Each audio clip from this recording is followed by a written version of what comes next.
नमस्कार दोस्तों आज भी हमारे देश के अंदर ऐसे कानून हैं जहां पर छोटी से छोटी गलती के लिए भी जेल की सजा सुना दी जाती है। मतलब उसका गलत यूज किया जाता है अथॉरिटीज के द्वारा। और मेन प्रॉब्लम यह है कि इस तरह के जो कानून हैं वो ब्रिटिशर्स टाइम से चलते आ रहे हैं, जिसको हटाना काफी जरूरी है। और कहीं ना कहीं इसी को देखते हुए सरकार ने फैसला लिया कि जन विश्वास बिल 2.0 ये लाया जाएगा, ताकि देश के अंदर बहुत सारे ऐसी चीजें हैं जहां पर डीक्रिमिनलाइज करने की जरूरत है, जहां पर पहले जेल की सजा सुना दी जाती थी। और इसी को देखते हुए 16 कानून में बदलाव किया जाएगा। आप देख सकते हो खबर, government introduces Jan Vishwas bill 2.0 proposes to decriminalize 288 provisions. तो ये है क्या एग्जैक्टली, इससे क्या फर्क पड़ेगा, क्यों सरकार ला रही है, वो सब कुछ मैं आपको डिटेल से बताऊंगा। चलिए आगे बढ़ते हैं, लेकिन उससे पहले आप सबको बता दूं, आप में से जो भी लोग अगर आप यूपीएससी की तैयारी कर रहे हैं, आज आखिरी डेट है एंड ऑफ सीजन सेल का, जहां पर आप एक्स्ट्रा डिस्काउंट के साथ कोई भी बैच, चाहे आप 2026, 27 या 28, अगर आप कॉलेज में हो 27-28 की प्रिपरेशन कर रहे हो, वो भी ले सकते हैं। एंड फोन नंबर दिया, कोई भी प्रॉब्लम होती है, दिक्कत है, इस पर कॉल करिए, मेरी जो टीम है वो आपको अच्छे से गाइड करेगी। And use this code Ankit live maximum discount के लिए। चलिए शुरुआत करते हैं। पहले तो थोड़ा सा बैकग्राउंड देख लेते हैं। देखिए, भारत के अंदर नो डाउट ओवर क्रिमिनलाइजेशन की प्रॉब्लम है। मतलब कई दशकों से भारत के जो कानून है वहां पर क्रिमिनलाइज किया गया है माइनर चीज़ों के लिए, टेक्निकल चीज़ों के लिए, प्रोसीजरल डिफॉल्ट्स के लिए। मतलब जहां पर सिंपल सी वार्निंग देकर छोड़ देना चाहिए, जहां पर छोटा मोटा फाइन देकर छोड़ देना चाहिए, वहां पर भी आपको जेल भेज दिया जाता है। तो यहां पर क्या है कि ये जो डिसप्रपोर्शनेट पनिशमेंट चल रहा है देश के अंदर, इसको खत्म करने की जरूरत है। मतलब आपको छोटी चीजों के लिए, फॉर एग्जांपल अगर रिटर्न फाइल करने में थोड़ा सा डिले हो गया तो उसके लिए आप जेल थोड़ी जाओगे, आप थोड़ा सा फाइन दे दो। इसके अलावा यहाँ पर पेपर वर्क में कोई मिस्टेक हो गया, या मान लीजिए गलती से आपसे मिस्टेक हो गया, आपने कुछ और लिख दिया, तो क्या उसके लिए आपको जेल की सजा होनी चाहिए? नहीं होनी चाहिए। म्युनिसिपल रूल्स में बहुत से ऐसे प्रोविजन थे जहां पर जेल भेज दिया जाता था। तो यहां पर चीजों को इंप्रूव किया जा रहा है। और इसी की वजह से प्रॉब्लम क्या होती थी कि जो अथॉरिटीज हैं वो इसका गलत इस्तेमाल करती थी। आपको धमकी दी जाती थी, घूस लिया जाता था, करप्शन बढ़ता था कि हम जेल में डाल देंगे, ये कर दो। तो आई होप आप समझ पा रहे होगे कि इसलिए हमें एक बड़े बदलाव की जरूरत थी। अच्छा, ये जो जन विश्वास बिल 2.0 क्यों बोला जा रहा है? क्योंकि 2023 में ऑलरेडी इसी प्रकार का कानून आया था, जहां पर 42 एक्ट में बदलाव किया गया था, 42 कानूनों में बदलाव किया गया था, और जिसके अंदर 183 प्रोविजंस को डीक्रिमिनलाइज किया गया था। और मेन मकसद यहां पर यही था, ईज ऑफ डूइंग बिजनेस का। लेकिन ये जो जन विश्वास बिल 2.0 है, ये इसको फर्दर एक्सपैंड करेगा। स्पेशली पीएम मोदी ने इंडिपेंडेंस डे के मौके पर बोला था कि जो अननेसेसरी कानून है वो हटाए जाएंगे, और जो गवर्नेंस ट्रस्ट बेस्ड है वो यहां पर लाया जाएगा, rather than punishment heavy. Punish करने के बजाय यहां पर आप पर ज्यादा भरोसा किया जाएगा नागरिकों पर, इस तरह के कानून देश में लाए जाएंगे। तो ये जो जन विश्वास बिल 2.0 लाया गया है, इसमें क्या क्या बदलाव हो रहा है? देखो, टोटल बोला जा रहा है कि 16 कानूनों में, जो 16 एक्ट हैं इस समय हमारे देश में, उसमें से 355 प्रोविजंस में बदलाव किए जाएंगे, अमेंडमेंट किए जाएंगे। अब ये 355 में 288 प्रोविजंस ऐसे हैं जहां पर आपको जेल की सजा होती थी, अब वो जेल की सजा हटा दी जाएगी, और ज्यादातर वो बिजनेस से रिलेटेड हुआ करते थे। दूसरा है आपका ईज ऑफ लिविंग रिफॉर्म। मतलब 67 प्रोविजंस में ऐसा बदलाव किया जा रहा है ताकि आपको आसानी हो, आपको प्रॉब्लम ना झेलनी पड़े। फॉर एग्जाम्पल, यहां पर आपको पहली बार अगर आप ऑफेंस करते हो तो आपको सिंपली वार्निंग देकर छोड़ दिया जाए। ठीक है, तो ये किया जा रहा है। और इसमें टोटल कितने मिनिस्ट्रीज इन्वॉल्व हैं आप देख सकते हो, करीब टोटल 10, जैसे power ministry, transport ministry, urban development, agriculture, इन मिनिस्ट्री से रिलेटेड जो कानून थे उसमें चेंजेस किए जा रहे हैं। तो ये जो बिल आ रही है सरकार, इसके अंदर मेन फीचर्स क्या है पहले आपको वो बता देता हूं। सबसे पहला है वार्निंग एंड इंप्रूवमेंट नोटिसेस। मतलब कि फर्स्ट टाइम जो ऑफेंडर्स हैं उनको सिर्फ पेनल्टी नहीं, मतलब पेनल्टी भी नहीं देना पड़ेगा और जेल भी नहीं जानी पड़ेगी। टोटल 76 ऐसे ऑफेंसेस हैं 10 कानून में, जहां पर पहले हैवी पेनल्टी लगाई जाती थी या फिर कई बार जेल की भी सजा सुना दी जाती थी। लेकिन सरकार का मानना है कि नहीं, वहां पर जब पहली बार अगर आप ऑफेंस करोगे ना, तो आपको सिंपल एक नोटिस दिया जाएगा, एक वार्निंग दी जाएगी कि अगली बार ये मिस्टेक मत करना।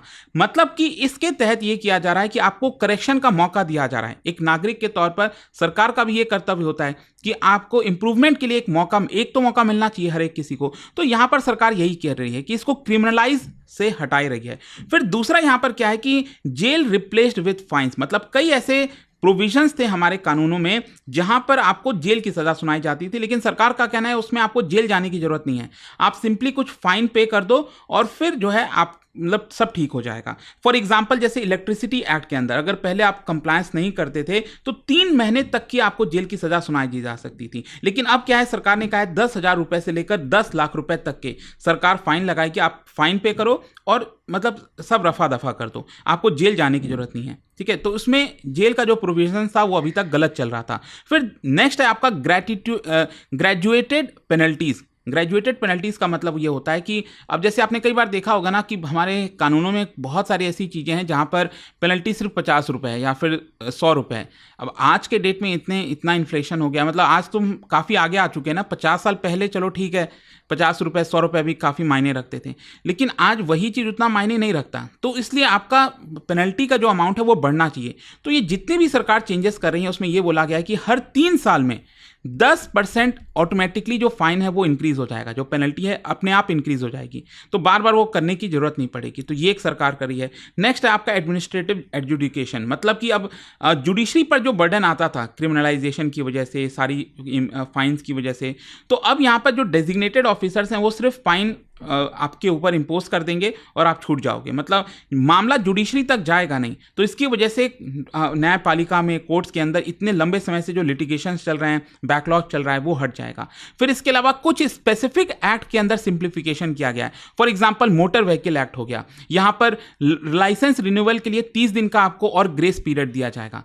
पहले क्या था, फाइन और फिर जेल की सजा भी हो सकती थी। तो इस तरह की चीजें हटाई जा रही हैं। उसी प्रकार से new Delhi municipal council act के अंदर पहले क्या था कि रेटेबल वैल्यू मेथड के थ्रू प्रॉपर्टी टैक्स लगता था, लेकिन कई लोगों का कहना था कि इससे कई गड़बड़ियां हो जाती हैं। तो सरकार का कहना है चलो ठीक है, यूनिट एरिया मेथड के थ्रू आपका प्रॉपर्टी टैक्स जो है वो कैलकुलेट होगा, ये ज़्यादा ट्रांसपेरेंट होगा और फॉर्मूला ड्रिवन होगा। फिर इसके अलावा पेट लॉज, क्या है ना कि आपका कोई पेट है, कुत्ता है मान लीजिए, तो आप उसको सड़क पर लेकर जा रहे हो, वॉकिंग करा रहे हो, चलो अच्छी बात है, लेकिन वहाँ पर आपको जो है उसको लैश लगा के रखना है, मतलब उसको बांध कर रखना है पट्टी से, रस्सी से।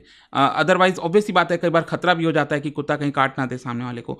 तो अगर आप ये नहीं लगाते हो तो पहले जो फाइन था वो 50 रुपये था, अब इसको इंक्रीज करके 1000 रुपये कर दिया गया है। और इसके अलावा सेंट्रल सिल्क बोर्ड एक्ट हो गया, उसके अंदर कुछ बदलाव है। फॉर एग्जाम्पल अगर आप गलत स्टेटमेंट देते थे तो पहले आपको जेल और स्मॉल फाइन देना पड़ता था, लेकिन अब क्या है, पहले बार आपको सिर्फ वार्निंग दिया जाएगा, दूसरी बार 25,000 रुपए से लेकर 1 लाख रुपए तक फाइन लगाए, मतलब यहां से जेल का प्रोविजन हटा दिया गया।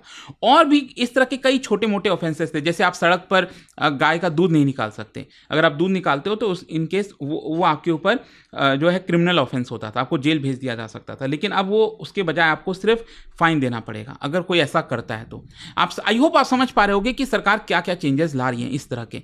और ये बिल इतना मैटर क्यों करता है? सबसे पहला है टैकलिंग ओवर क्रिमिनलाइजेशन, मतलब पहले क्या था कि छोटी मोटी चीज़ों के लिए जो आपको प्रॉब्लम्स होती थी इतनी ज़्यादा, तो इसकी वजह से अगर आप लॉ में देखोगे ना, कानून में, तो प्रोपोर्शनैलिटी ऑफ लॉ होता है, तो इस प्रिंसिपल का वॉयलेशन हो रहा था। जो principle of proportionality in law है उसका वॉयलेशन हो रहा था, मतलब आपको हद से ज़्यादा ही जो है क्रिमिनल ठहराया जा रहा था। तो एक तो ये हटाया जा रहा है। दूसरा है जुडिशियल बर्डन। इनफैक्ट मैं आपको बता दूं, अभी हमारे देश के अंदर 3.6 करोड़ क्रिमिनल केसेस, ये मैं क्रिमिनल केसेस की बात कर रहा हूं, सिविल केसेस तो और पता नहीं कितने होंगे, तो 3.6 करोड़ क्रिमिनल केसेस पेंडिंग है, जो अपने आप में बड़ी बात है, जिसमें से 2.3 करोड़ केसेस ऐसे हैं जहां पर 1 साल से पुराने हैं।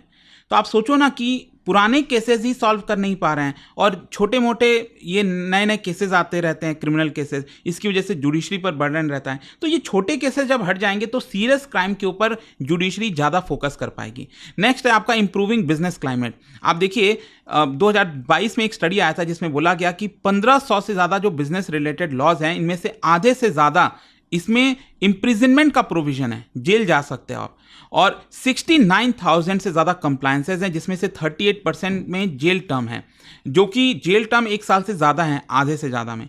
तो इसकी वजह से क्या होता था कि आपको बिजनेस करने में इश्यूज आते थे, आपको डर लगा रहता था ये मिस्टेक तो ना हो जाए, वो ना हो जाए। तो जन विश्वास बिल के तहत यहाँ पर कंप्लायंस बर्डन को कम किया जा रहा है और इन्वेस्टर्स को कॉन्फिडेंस दिया जा रहा है कि आप इन्वेस्ट करो, बिजनेस चलाओ, आपको हैरेस नहीं किया जाएगा। ईज ऑफ लिविंग मैंने आपको बता ही दिया कि सरकार कई सारी चीज़ों में बदलाव कर रही है, vehicle registration, tax payment, municipal services में, ठीक है, उसको सिंपल बनाया जा रहा है और फेयर बनाया जा रहा है। इसके अलावा ट्रस्ट बेस्ड गवर्नेंस, मतलब कि पहले पनिश फर्स्ट होता था कि हम आपको सजा देंगे, जेल भेजेंगे, अब उसको करेक्ट फर्स्ट किया जा रहा है, मतलब एक ट्रस्ट बनाया जा रहा है जनता में और सरकार के बीच में, तो जिसकी वजह से वॉलंटरी लोग कंप्लायंस करना ज़्यादा स्टार्ट कर देंगे। लेकिन खैर इसके बाद भी जो है कई सारे क्रिटिसिजम्स हैं, चैलेंजेस भी हैं। जो सिविल सोसाइटी, उनका कहना है कि एनवायरनमेंट से रिलेटेड लॉज में सरकार को ढिलाई नहीं करनी चाहिए, आपको स्ट्रिक्टली उसको डील करना चाहिए। कोई एनवायरनमेंट से खिलवाड़ कर रहा है तो आपको उसको जेल भेजना ही चाहिए।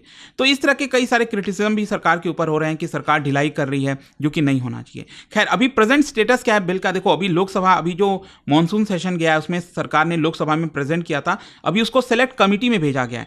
कमेटी अपनी रिपोर्ट सबमिट करेगी कब, अगला जो सेशन होगा, जो विंटर सेशन होगा ना पार्लियामेंट का, उसमें पहले दिन ही रिपोर्ट सबमिट करेगी और हो सकता है अगले सेशन में ये बिल पास करा दिया जाए। लेकिन ये इतना लैंडमार्क क्यों बताया जा रहा है, क्योंकि देखो भारत जो है वो कॉलोनियल लेगेसी से, जहां पर प्यूनिटिव गवर्नेंस होता था, उससे मॉडर्न फैसिलिटेटिव सिस्टम की तरफ सरकार जा रही है। हमें पुराने वाले सिस्टम को हटाना है और रिफ्लेक्ट करता है गवर्नमेंट का लार्जर रोल, जहां पर हम बात करते हैं मिनिमम गवर्नमेंट और मैक्सिमम गवर्नेंस की, उसकी तरफ आगे बढ़ रहे हैं। तो ये पूरा बिल था दोस्तों। आई होप कि आपको अच्छे से डिटेल में समझ में आया होगा। और जाने से पहले एक इंटरेस्टिंग क्वेश्चन, देखिए क्वेश्चन बड़ा इंटरेस्टिंग है। Which of the following fundamental rights has the maximum overlap with statutory laws in India? मतलब कि इनमें से कौन सा फंडामेंटल राइट्स ऐसा है जिससे रिलेटेड सबसे ज्यादा कानून देश में हैं? कौन से फंडामेंटल राइट से रिलेटेड आपको बताना है। और उसका राइट आंसर आप सब जानते हैं, मेरे इंस्टाग्राम पर तो मिलेगा ही, वहां पर अगर आप नहीं हो कोई बात नहीं, टेलीग्राम से ले सकते हैं इसका सही उत्तर। और दोस्तों जैसा मैंने आपको बताया, अगर आप यूपीएससी की तैयारी कर रहे हैं, आज आखिरी डेट है एंड ऑफ सीजन सेल का, जहां पर आप एक्स्ट्रा डिस्काउंट के साथ कोई भी बैच, चाहे आप 2026, 27 या 28, अगर आप कॉलेज में हो 27-28 की प्रिपरेशन कर रहे हो, वो भी ले सकते हैं। एंड फोन नंबर दिया है, कोई भी प्रॉब्लम होती है, दिक्कत है, इस पर कॉल करिए, मेरी जो टीम है वो आपको अच्छे से गाइड करेगी। And use this code Ankit live maximum discount के लिए। दोस्तों स्टडी IQ की एंड ऑफ सीजन सेल अब लाइव है और इस सेल में आपको मिल रहा है maximum discount on all UPSC courses. यह कोई बेसिक कोर्स नहीं, यह एक कंप्लीट यूपीएससी जर्नी है, प्रीलिम से लेकर इंटरव्यू तक, एक स्ट्रक्चर्ड रोड मैप के साथ, एक्सपर्ट मेंटरशिप के अंडर, 1000+ आवर्स की live classes by India top faculties, 1-on-1 personal mentorship for every student, handwritten notes for smart and effective revision, PRP and MRP residential programs for prelims and mains preparation। इस batch के अंदर आपको मिलता है prelims clear करो, पूरा fees refund पाओ, monthly toppers को 11,000 रुपीज तक के कैश रिवॉर्ड। लेकिन दोस्तों सेल सिर्फ 31 अगस्त तक ओपन है। यूपीएससी के सारे कोर्सेज पर लोएस्ट डिस्काउंट एवर एक्टिव है। यह चांस चला गया तो रिग्रेट गारंटीड है। तो दोस्तों अगर आप सच में IAS बनना चाहते हैं तो यह मोमेंट मिस मत कीजिए। अभी स्टडी IQ ऐप या वेबसाइट पर जाइए, सर्च कीजिए P2I foundation Pratigya batch, use code Ankit live to unlock the lowest price, click कीजिए buy now and you are in. और अभी भी दोस्तों कोई डाउट हो तो मैं आपको एक नंबर देता हूं, इस पे कॉल करिए, मेरी पर्सनल टीम आपको हेल्प करेगी। नंबर है 092400232293। यह सिर्फ एक कोर्स नहीं, यह है IAS बनने की प्रतिज्ञा। मैं हूं आपका फैकल्टी और मेंटर और मैं चाहता हूं कि आप इस सफर का हिस्सा बने। Let's crack UPSC together.